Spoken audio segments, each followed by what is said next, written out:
can send it to me later. Yeah, okay, perfect. All right, good morning, everybody. Thank you for attending this webinar this morning. Let me introduce you to Emmanuel Clair. Emmanuel is the CEO of Cibles. Cibles, they're specialists in architecture lighting design. What I like about Emmanuel, we've been working quite on a few projects together. What I like about him is he has a background of architect. So he doesn't have only the engineering side point of view, but he also has the design and architect point of view. So it makes him a little bit more detailed, I would say. And he really, the combination of his work, his capacity of understanding architecture with the need in interior design works quite well. So with Emmanuel, we've been working on various projects from hotels to offices, mainly in Singapore and overall in Asia. And today I've asked him to prepare for you guys a presentation about lighting design and what do you need to understand about it, what is it that you need to look for, and the mistakes not to do, okay? And when we were preparing the presentation together, I realized that I've learned also a few things because there were one or two things that I even didn't know after 25 years of experience. So I think it's always good to have a little reminder about basic things. So Emmanuel, I'll let you start whenever you're ready. Okay. Good morning. So let's speak in English, I think. Okay. As said, Delphine, I have a background of architecture school. I just present myself maybe 2 minutes, but we have just 1 hour, so I'm going to really speed because 1 hour is quite quick actually. Okay, so I stopped I got my degree in '99, and I joined. It was a family business. It is a family business, and I joined it in '99, and so it's now something like 22, 23 years that I'm practicing in lighting design, and of course we have. Done interior, but also a lot of exterior project, urban project, monumental lighting, those kind of things. So I'm going just to show you, sorry. I'm going to introduce you some fundamental. Okay, let me. I don't know what is your how can I say that? Your background. Yeah, your knowledge in terms of lighting.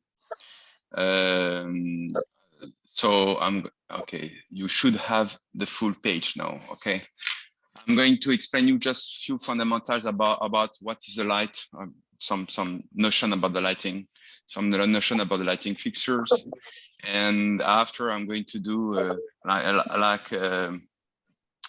comment je peux dire ça, démonstration. Une démonstration caricaturale, une démonstration par l'absurde. How do you say that in English? Une démonstration par l'absurde. An absurd demonstration, okay, to make you understand how the collaborative design is improving much more than any technique or whatever. Why I do that? Because it's like a family tradition that we like to not to fight against the manufacturer, but to just low down their own pretension and to make understand and to make understand that the design is the most important than any techniques that you are using. Okay, so let's start a bit. At any point of time, if you have any question or if you want to interfere, please don't hesitate. It's okay? really an easy webinar. It's not you are not with teachers, but with professionals. So the aim of today's webinar is for you to understand whatever. I'm not trained to explain very well. Huh? So you have any question, don't hesitate. Let's say that any project starts with scope of work and cahier des charges. And those scope of work, usually they are given very briefly by the client and they don't give you any target. I mean, for example, if you have you're an ID, you are requested to do a few 100 square meters of office with the numbers of office. I mean, you are starting not with a white page and you have some basic input coming from the client, but concerning the light, usually zero, nothing. You read whatever the in the project it is, the inputs are basically zero. So usually you are referring first to the first approach, of course, the first, comment je peux dire, objective approach is, of course, to refer to the norms. So I gave you some norms, some abstract, okay, about the interior. And usually you can start with what is called the watt per square meters, which is the lighting power. And it's given on the norms as well, the lux level in the office, the URG and the RA, that I'm going to explain you what is those numbers, okay? So the first things is the quantities that, I don't know if you can see my mouse. No, you cannot see my mouse, so I have to put the yes, we can. Yeah, okay. So that's the first things that is the quantity of a light source. It's quantified by lumen, okay? And so you heard about lumen and you heard about lux as well, and you heard about candela, and you can hear about candela per square meters and candela. So I'm just going to explain you what is the difference about this. The lumen is the total quantity that a light bulb is able to give you, okay? The lux is basically the number of lumen which is coming from this source on 1 square meters, okay? So when it's say to you that you need to, I go back, then it said to you that, for example, in a conference room, you need for 300 lux, okay? That means that you need 300 lumen per square meters on the table, okay? Then after, I'm not going to detail you this one, which is a bit more complex. Then after, there is another one, which is called the candela per square meter, which is a bit different because the light goes on the surface, and then after reflect on this surface and goes to your eyes, okay? That's the way that you are able to see the object, okay? It's because the objects are reflecting the light. And depending, in fact, the colors, or depending the colors of those surface, you have a certain quantity going back to your eyes. And this is called the candela per square meters. So basically, the candela per square meters is the capacity of a surface to reflect to the light, which is much more important than the lux or the lumen, because this is putting inside the project all the property of the materials that you are working with. But anyway, the norms today are talking about only lux. That's a different story. The other things is called the URG. The URG is the united ratio glare, let's say like that. That means that it gives you as well I can say that the limit that you don't have to go over to not be glaring. Okay, so for example, in an office, okay, if you put a light bulb with white wall, okay, even if the bulb is super glary, due to the fact that all the materials are white and it's reflecting the light, you are not glare. And even if there is no accessory over the bulb, this URG is going to be quite low. When you put in the same condition with the black walls, okay, suddenly it's going to become quite glary.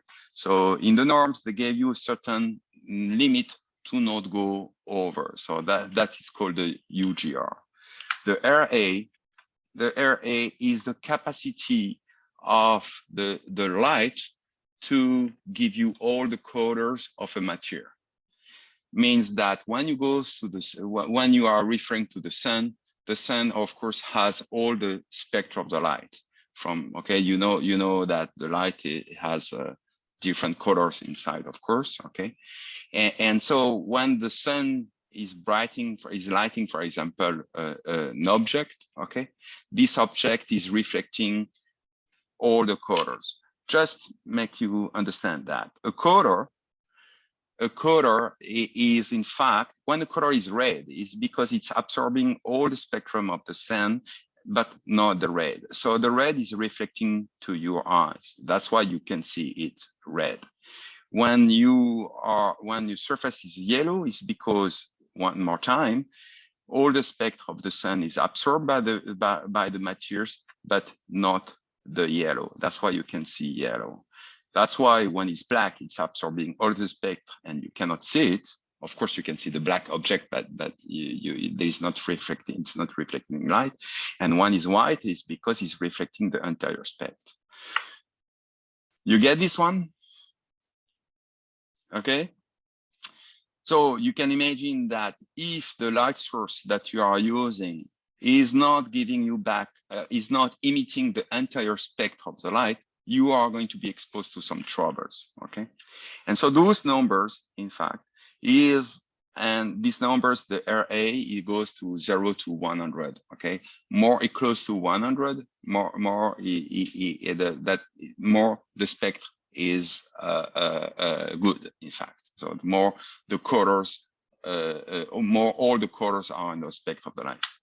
So, for example, if you go by day, okay, and for example, you are able to see all the colors of the cars, okay, is why is because I explain you, because the sun has the entire spectrum. By night, if you are using a bad lighting fixtures, some colors you are not going to be able to see it, and the one that you are not going to be to be able to see are going to appear brown, okay, or gray or whatever. Basically, for example, in these light fixtures, because there is in this spectrum of light, there is no red, there is no green, there is no blue, and so all those colors you see, all those cars you see it gray, excepting the yellow one. Same in the room, for example, if you are using a bad source of light, the original colors that you have designed are going to appear all brown and gray. Okay, so that's what I wanted to explain, which is different from the color temperature. The color temperature, it's a different notion. So the one that I explained you, okay, is the RA, okay, which is called as well CRI in English, the color retention index, or in French it's called ERC, which is index de rendu des couleurs. The other one, clear? Are you guys clear with clear, that so far? Clear for you? Do you have any questions? No? Okay. All right. So now there's another notion that you have to understand, which is in fact the color temperature, which is the Kelvin percentage, the Kelvin temperature. This is a bit different. This is in fact within the white, you have different colors. It can go more on the reddish or more on the bluish, okay? And this color is based, in fact, on how emitting a piece of steel when you hit it.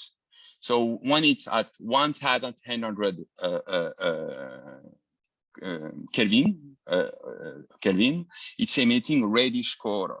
And when it goes to 6,000 Kelvin, it goes to a bluish color. Okay, it doesn't mean that is not going to emit the entire spectrum, the one that I just explained a few minutes ago.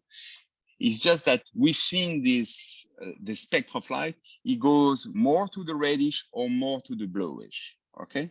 If I can add to that, Emmanuel, sorry. Just to give you an example, if you take a normal spotlight, you know, the old kind of spotlight before the LED, we used to say, oh, we like to have spotlight because it gives a warm ambience and color effect.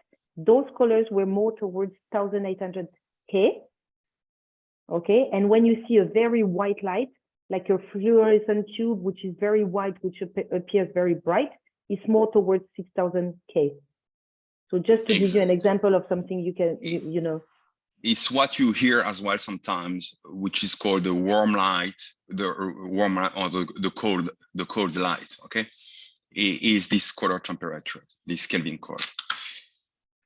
Just to explain you, even the sun has different colors as well. Okay, this one is a Monet painting, and he has painted the Cathedral de Reims through different hours during the day, and usually the morning sunlight is much more bluish, when the evening sunlight is much more reddish. Okay. Okay. Now about the lighting fixtures. That's, for example,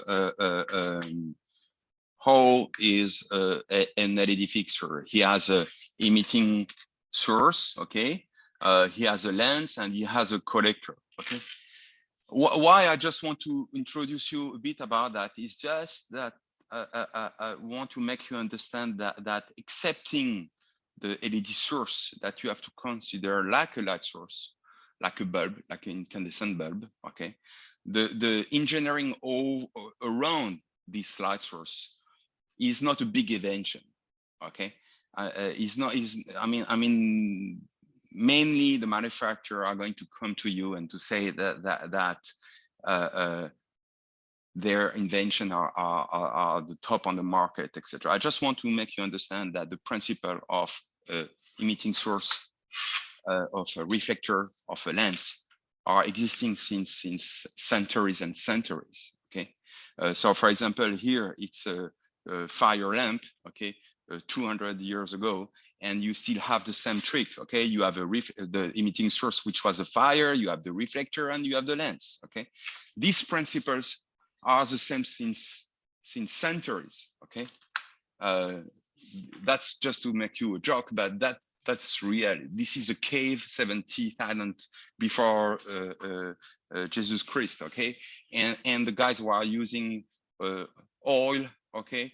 And they were doing some caving inside, some shape inside the cave, which is the same principle. That means that you have a emitting source, and you have a small cave like that, which was reflecting the light. So those principles are existing since decades and some centuries. Okay. Here, for example, it's a lens which is 3,000 years ago, 3,000 years back. Okay. So these principles are the same. Okay. I just want to show you some old oil lamp.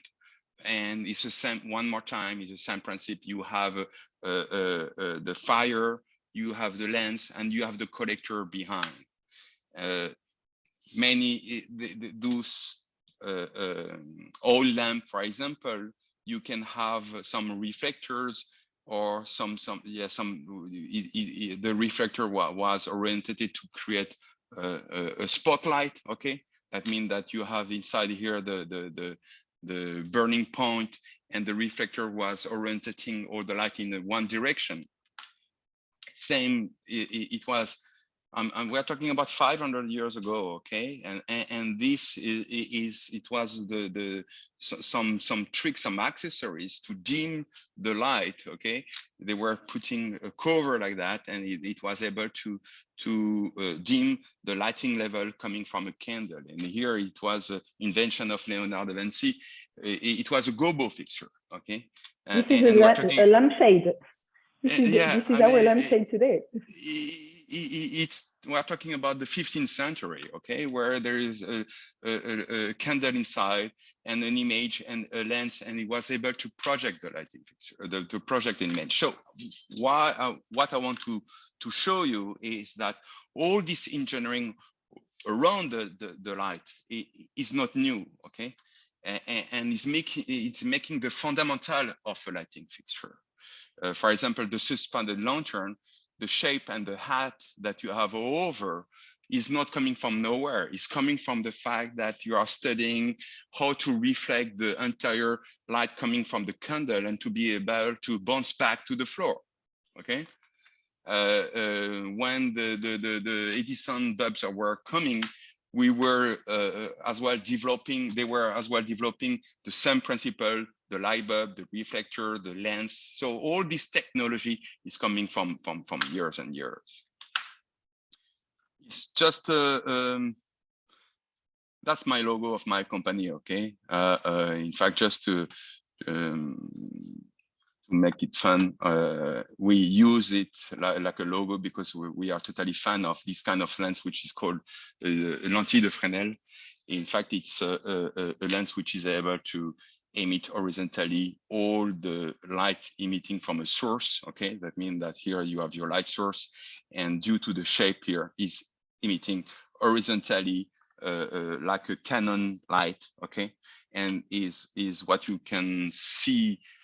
That's a kind of lens that they are using on the top of the les phares, which is the lighthouse. Okay, this one, that's one of my famous, that's one of my favorite lighting fixture. I don't know if you know it, ça s'appelle, c'est de Louis Poulsen, designer. Et c'est l'artichoke, exactly. Okay. The artichoke from Louis Poulsen. Yeah, the artichoke. Okay. If you guess why I'm fan of this one? This is just a question. Do you understand why it's a good light? Why it's so amazing? With whatever we said earlier, why is this light a good light? So I'm going to explain. It can reflect on different plants like this. Exactly. And you cannot see the bulb. Yeah. Okay, so that means that this guy has placed basically a light bulb in, somewhere, and he has designed all around the light bulb some reflecting curve, which is able to reflect to bounce back the light on the table or on the floor without being able to see the light bulb and so not to glare. Means that the design of that is not purely aesthetic. It's coming from a study. It's coming, I mean, the function is giving the design, okay? Which is totally amazing, okay? And this suspension has no age, okay? I mean, when you see it today, he has designed that 100 years ago, okay? And it's still here. And at the inverse, okay, one of those three fixtures is a real bullshit in my opinion, okay? I think that you guess which one is it, okay? And which one is it, guys? The one on the right. The one on the right, exactly. Because those manufacturers, they come to you and overselling those fixtures, saying that they are using LED, but there is nothing around. It's just a bloody LED chip inside the fixture with a glass and nothing else. I mean, even with these fixtures, they are going to oversell it to you, but there's no technology, and we are talking about technology which are existing some centuries, okay? That's the way that I wanted to make you understand. Do not be impressed by the manufacturers just by putting an LED chip inside the fixtures. They are just, how can I say that? Overselling their technique, okay? Okay, now we have seen, that's a datasheet fixture, okay? That's I just want to make you able to understand a bit what's going on this technical data sheet, okay?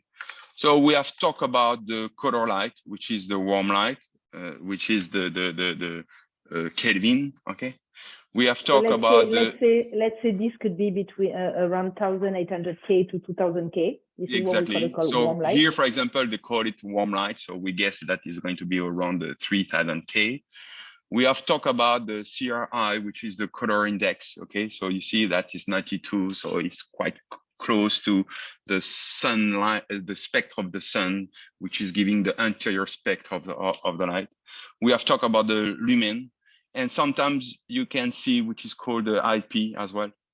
And the IP is the protection rating, the international protection rating. So I just explain you a bit what is it. In fact, you have two numbers, which is the 6 and the here 6 and 5. The first number is talking about the solid, okay, and bigger it is, more protect is your fixtures, okay?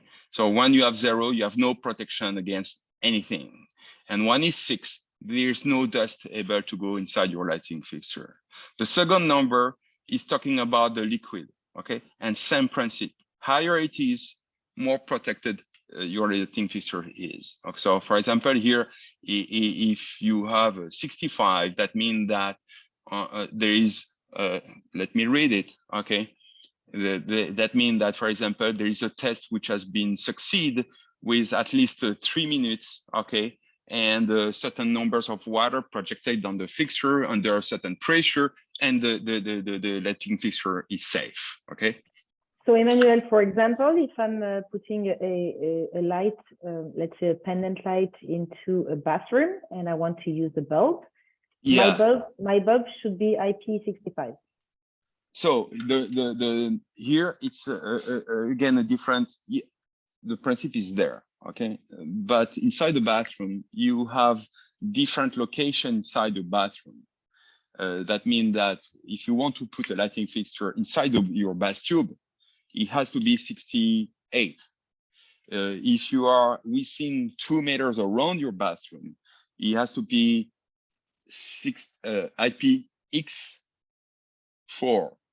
YX4, where you put an X when you don't care about the first number, okay? And you put the 4 because you know that you have to be at this rate. It's splashing water and not really covered. Exactly. For example, okay, we're asking X4 because we don't care about the dust, but we care about the liquid.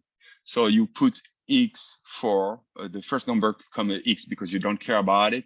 And the norms is asking X4 because they want to have at least the splashing water protected, okay? And then after a certain numbers of meters from the water, which can be the basin or the bath tube, you can go back to 20. The minimum is 20. So that means that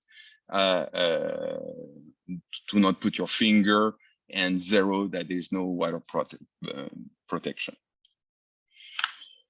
Okay, next one is, let's talk about the light curve that we can see sometimes on the data sheet. So this light curve, in fact, is showing how the light is sprayed by the lighting fixture itself, okay? So for example, here you have 2 axes, the perpendicular and the transversal and the longitudinal, and you can see that the light curve is, the light distribution is not the same. So for example, here you see that it's quite large, and I took a print screen of the software when you put your lighting fixture inside, it shows you as well how it goes. And you can see that from another view, the light curve, the light beam is much more narrow. You see how is it, okay? So that's show you how the light is emitted by the lighting fixture, okay? In 380 degrees, okay? You get it? Okay. Yeah. For example, here, there's a software which is called Jalux. It's a free software, okay? GIALUX, okay? It's a free software, in fact. And I'm going to show you a bit how it works. Sorry. How can I this presentation? Je ne sais même pas comment on arrête la présentation sur le PowerPoint. Là. Ah, voilà. Tiens, voilà. You see? In fact, it's a software where you are able to rebuild in 3D any kind of rooms that you want. Okay, so in terms of building in 3D, it's not so comfortable than SketchUp or whatever. Okay, it's a bit more complicated. But after, you are able to, in fact, put inside all the lighting fixture that you want, and it's creating that, for example, I have one here, I'm going to show you. Okay, and then after you are able, you see, the light curve that I was talking about, okay? And so the shape of the light curve is quite important in your project, of course, because it's going to, is the one which is going to create your project, okay? So for example, here, my light curve is quite large because I want to spread the light as much as I can, okay? And I don't care to create any effect on the walls. Here, the light curve is called, it's an asymmetric. That means that even if your fixture is flat, the light curve goes in a certain way because I want to lit this painting, okay? And here inside the cove, the light curve is quite large because the thing that I'm looking for is to lit the ceiling, okay? And so I want to spread the light as much as I can, okay? So that's why I want to show you what's a light curve, okay? Because depending the light curve, there is a certain usage. So I go back to my presentation.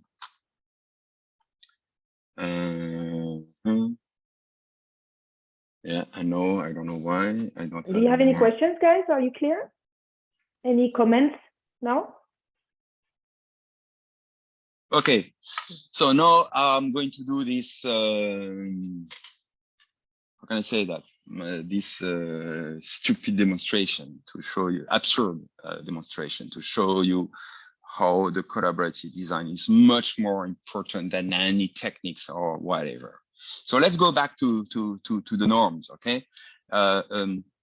Usually the target of today, of course, one of the target of today today is of course the saving energy, and on the top of the good lighting design that you are supposed to do, of course there is some other targets which are coming up, which are the saving energy. So it's given a certain, the norms are giving you a certain watt per square meter. And I take an example here, for example, I'm taking an example of an office, okay? So for example, if an office, they give you 15 watt per square meter, and inside your office, you have to match the 500 lux. And the norms are asking you if you want, you know, those kind of things are the leads. I don't know if you know what is the leads or the BREEAM or whatever. In France is even different, you know. In fact, if you want to have a golden classification for your project in terms of saving energy, you have to do a saving on the top of what is the watt per square meters, which is giving you by the norms, okay? So for example, here, to obtain the 10 points, to be scored 10 points, you have to do 40% of saving on the top that the watt per square meter, which is given by the norms. So if you start with 15 watt per square meters and you deduce the 40%, you have to achieve 9 watt per square meters, okay? I took, for example, a room of 10 meters by 10 meters, okay, with something like almost 3 meters high, okay, and I place a basic recessed indirect 60 by 60 fixture, okay, and you can see how many I need in this room to achieve these 500 lux which are requested, okay. So I don't know how many of them there are, but 1, 2, 3, 4, 5, 6, 7, almost 50 fixtures, okay? And so by this fixture, which is not so bad, okay, you can realize that I'm already over than the watt per square meter, which are that I'm looking for, because I'm almost reaching almost 18 watt per square meters, okay? And you still want to achieve your 9 watts. The goal is to achieve the 9 watts to get the certification. Exactly. Okay. Yeah. Okay. And this is not coming. What I want to prove you is that this is not coming only from the technology that you are going to use. It's coming as well from the mindset that you are going to have, and the way that you are going to think your project, and the way that you are going to collaborate in your project. The first things, which is quite basic, in fact, is that your lighting calculation doesn't need to go up to the wall, from the wall to the wall.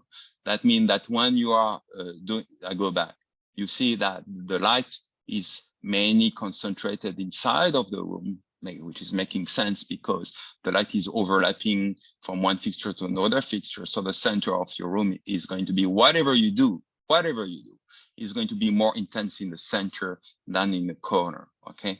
So the first thing that you are going to do is that you're going to do a setback on your calculation to not, of course, take in consideration all the corners or all the corners and all which is at the bottom of your wall where that you don't care.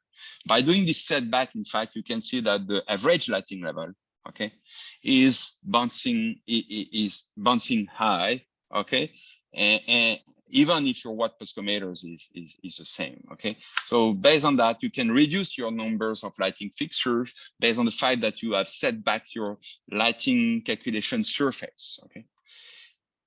The second way is that if you read without thinking the norms, of course, you're going to be stuck.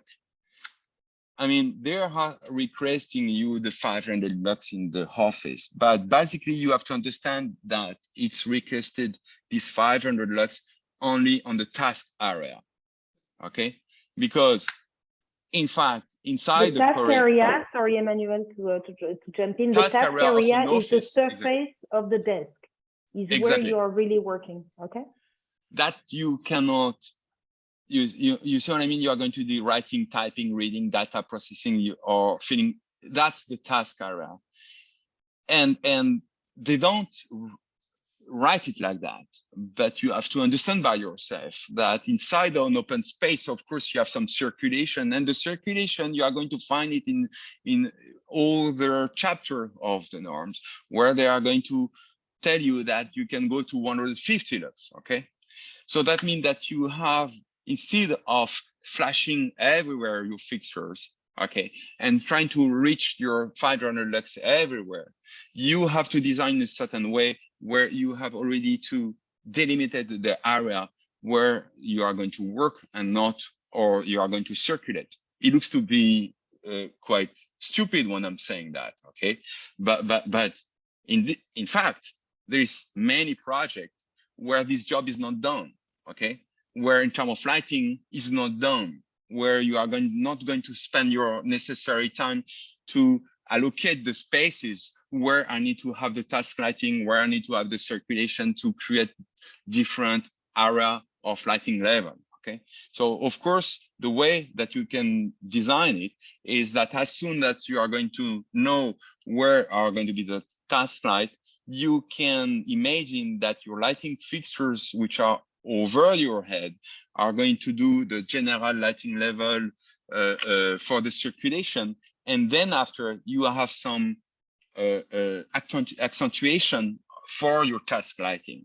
If you do so, okay, so instead of doing that, for example, you are going to do this kind of thing, that you're going to reach your 500 lux on your table, and the rest is going to be just 150 lux, okay?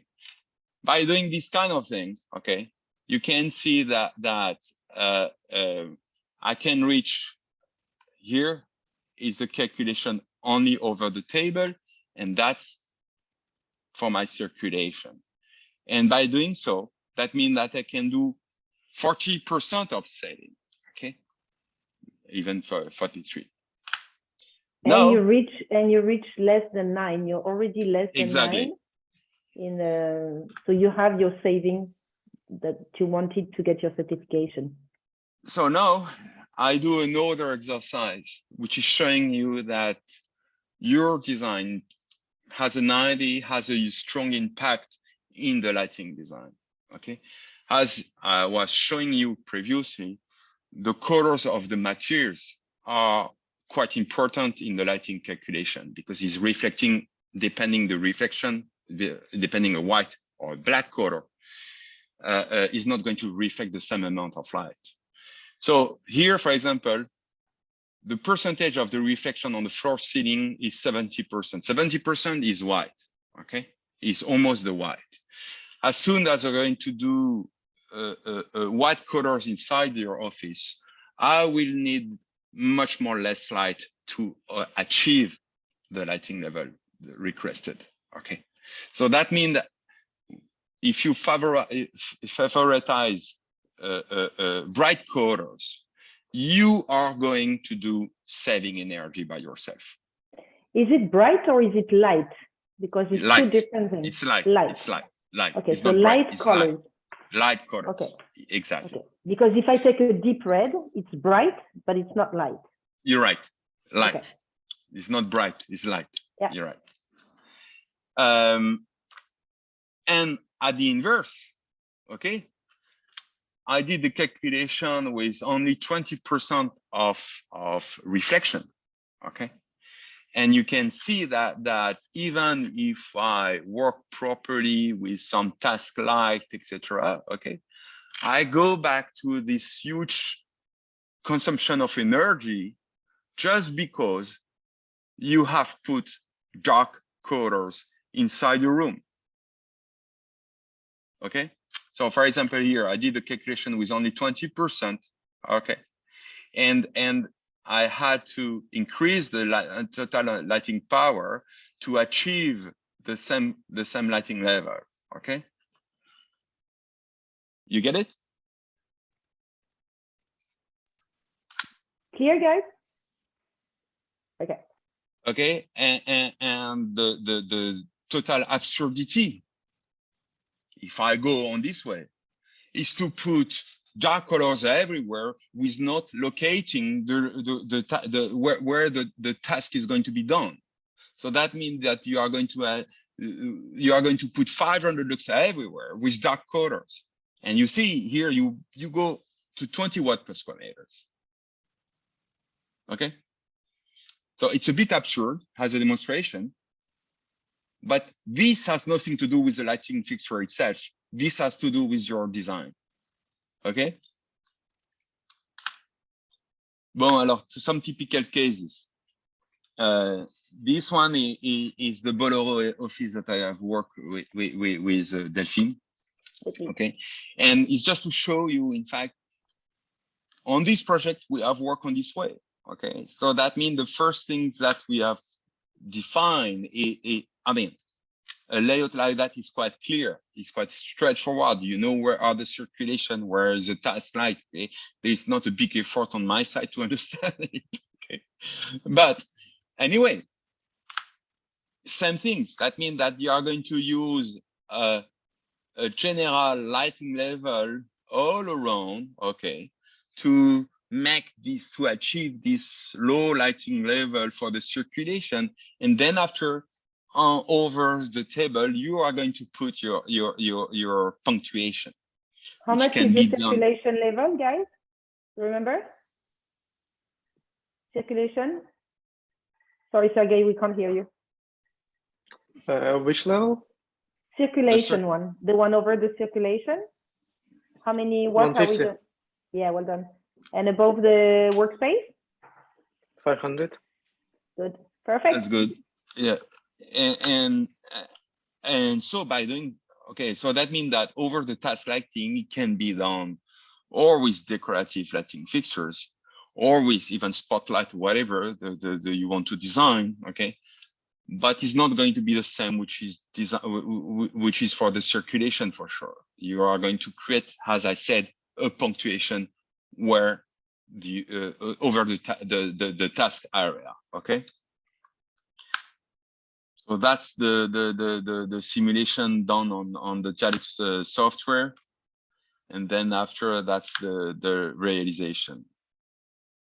Can even see Delphine. What is interesting, sorry, can you go back? What is interesting is when I've stopped talking about the project with Emmanuel, and I show him the 3D, the perspective, the intention of design, I didn't think about putting special lighting over the decorative wood panels here.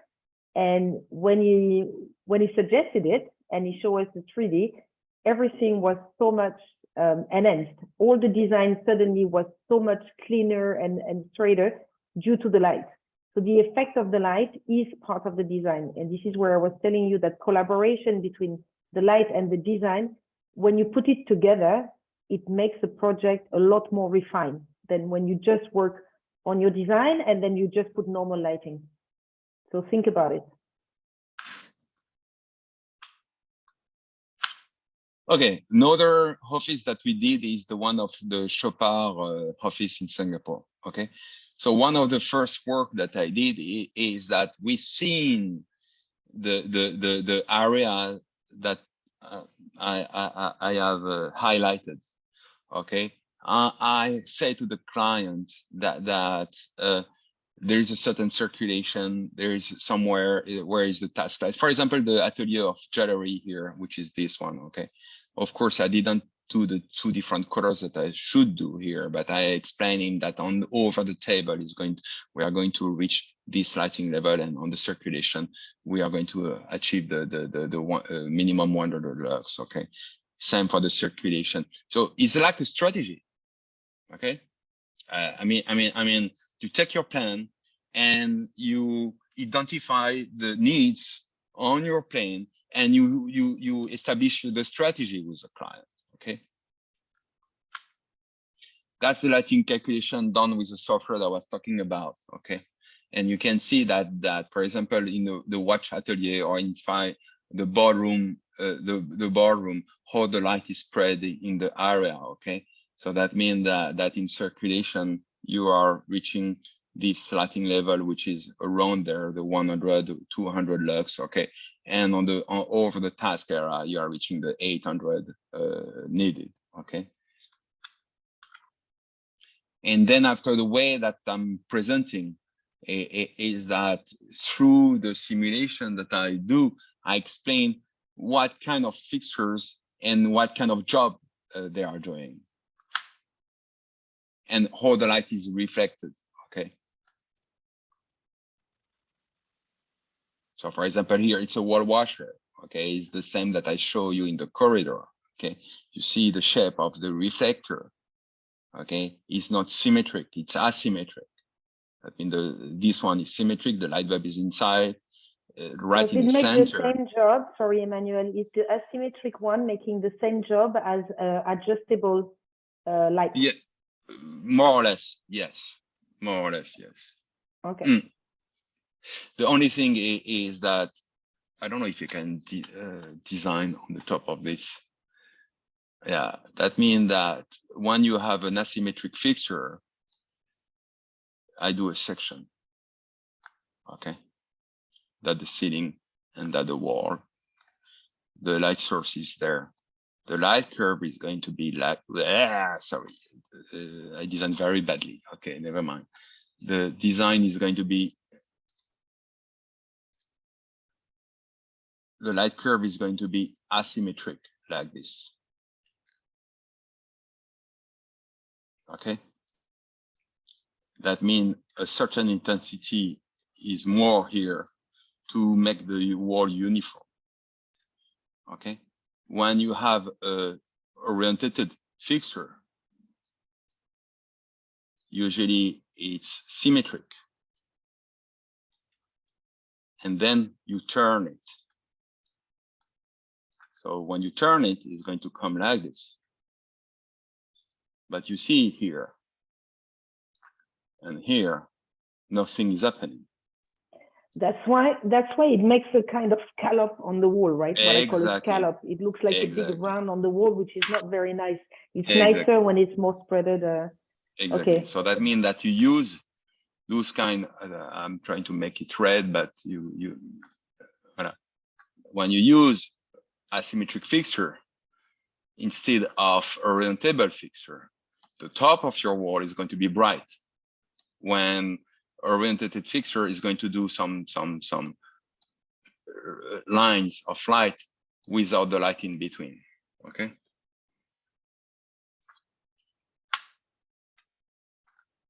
Comment on arrête ça? Ah, okay. So for example, here, the way of implementing the fixture is that basically I lit over the desk area, and I don't care about the circulation because there's so much light going there that is going to achieve the necessary lighting level in circulation. Oh, sorry, I'm trying to. Oh, never mind. Je sais pas comment on enlève toutes les. I think you have to erase them, but it's fine, no worries. Voilà. Okay. So that's some pictures of the realization. Here, for example, in the boardroom, as it was as well an exhibit area, we have developed for them a chandelier which is able to do the general lighting, and so and some fixtures to give them the possibility to create some scenario and to exhibit some watches dim down the entire room and give them like in a museum museum feeling, okay, where you can create some punctuation over the object that you're going to present. So it was a big complex chandelier. And you have light that is reflecting on the ceiling. So there is light coming from the top, so brightening up the ceiling. Why? Because also we wanted the space, the height of ceiling of this room is very low. And we wanted to increase the feeling, especially when it's dark. So the light is layering on the ceiling to give a bright effect and increasing natural light. And this room is acting as a boardroom during the day, and at night they do special events. So they will remove all the tables and they will put some podium where they will present very high-end jewelry. So they have to shoot to beam the light directly to a very expensive watch or a very expensive necklace. So hence the spots that you see that are adjustable. So you have both the overall lighting and the lighting specialized for those podiums. Same in the CEO office, you see that you have something suspended to brighten the ceiling, create a punctuation on the table, some extra fixtures with a special beam to lead the wall. Here is a bit more straightforward. Okay, it's some decorative suspension over the table, which is enough, in fact, to lead the table and the circulation, and they just create after a task lighting over the task area of the kitchen. And this one is the watch atelier that I was showing you. Okay, so you see, basically the fixtures are just over the tables. That's it. Maybe one or two on the side, but it's so bright over that is giving you the necessary lighting level all around, and you do the job like this. That's it. And also because of the color of the floor, like mentioned earlier. This is a very light color. It's a very light gray color, as opposed to the carpet in the office. So you have more reflection, if you remember what has been said earlier. That's a project that I'm working right now. It's a restaurant. That's a simulation of the ID. Okay. Why we wanted to show you that is because we want to create this kind of mood. Okay. So I just want to put you into question. Okay. How kind of strategy we can develop in a restaurant to create some punctuation over the table and give a general lighting level on the side of that. Okay, so what you would do, for example? Okay, what is the solution for that? Okay, what will be your strategy, guys, to brighten up a restaurant with tables and still have enough overall lighting, but giving an accent to the table? I would say suspended lights from ceiling over the tables, which will have the beams over the table. So the circulation area will be lit a little bit as well. That's a good point. You can do it, but you are going to face some other trouble that I'm going to explain. Yeah. Ren, do you agree with that? You have any? Yeah. Okay. So Emmanuel. Oh, so the thing is that in a restaurant, you have some, how can I say that? Fixed table, and some other are adjustable table. Movable table. Movable table. Okay. That, for example, when you have some niche and you know that your table are not going to move, of course, you can use the suspension that you're talking about. But you know that the other trouble which is that you are facing during the operation is that the guys are moving the table. So now you're in trouble with your suspension. Okay.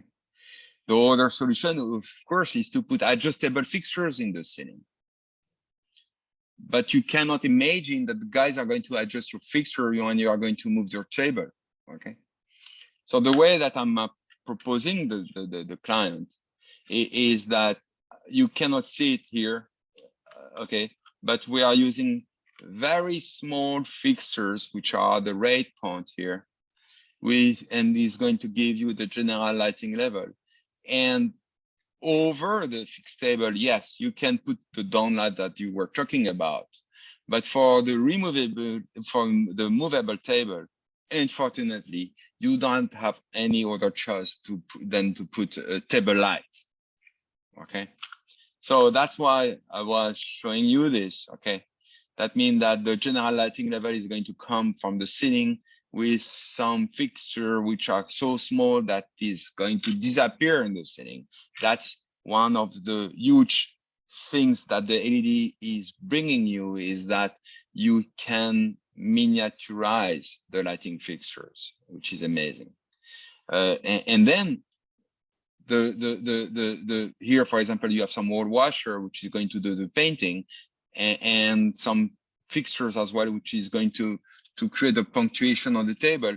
But for those tables which are going to move, unfortunately, there is no other choice than to use a table lamp.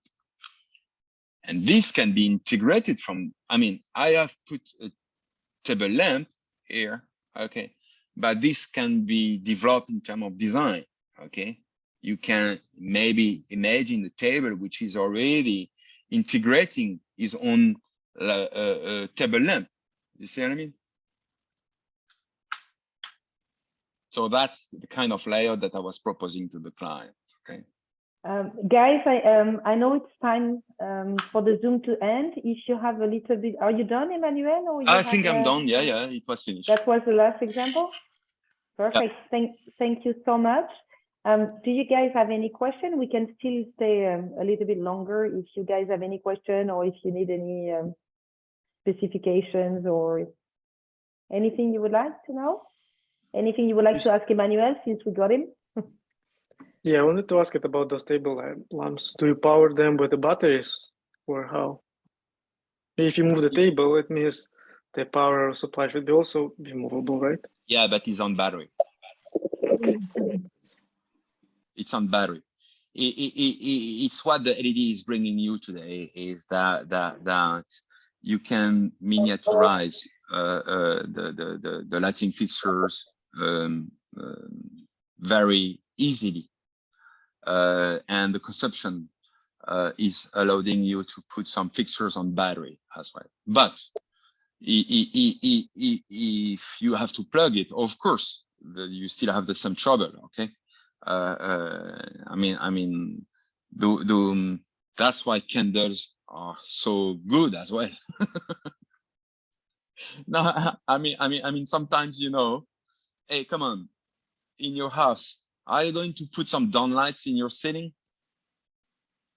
So frankly, the way that you are welcoming your guests in your house, how do you like to do? I put candles on my table.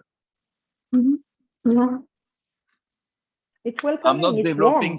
crazy lighting fixtures on the ceiling and whatever. I mean, the best way that I do for my house is that I give a general lighting level with different table lamp and then after, for the punctuation, as I don't have downlight, I put candles on my table. Same trick.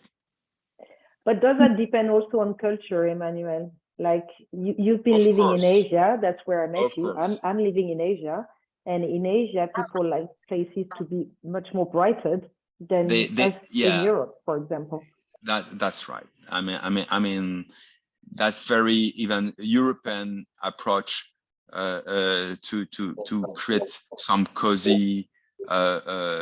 I mean, that's right. That in Asia, there are some bright spaces. Okay, that's a different approach. Okay.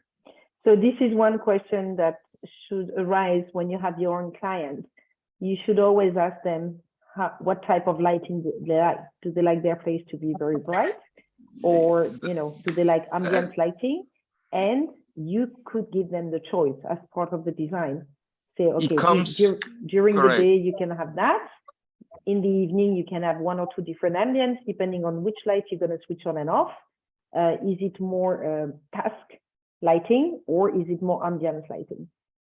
And it comes with reference picture as well. It's quite useful. Yeah, true. Some mood board like you are doing for the ID can comes with some mood boards to make them understand the kind of mood they are looking for. Thank you very much, Emmanuel. Do you guys have any last question for him before we let him go? No? Okay. Thank you very much for attending. I will, Emmanuel, please make sure that you did record the Zoom. I hope so. I hope I didn't do any mistake. And I will talk to you and I will send you the link, guys, for you to refer to it whenever you need. Okay? Okay, thank you. Thank you very much for coming. Take care and see you soon. Thank you, Emmanuel. Bye-bye. Bye.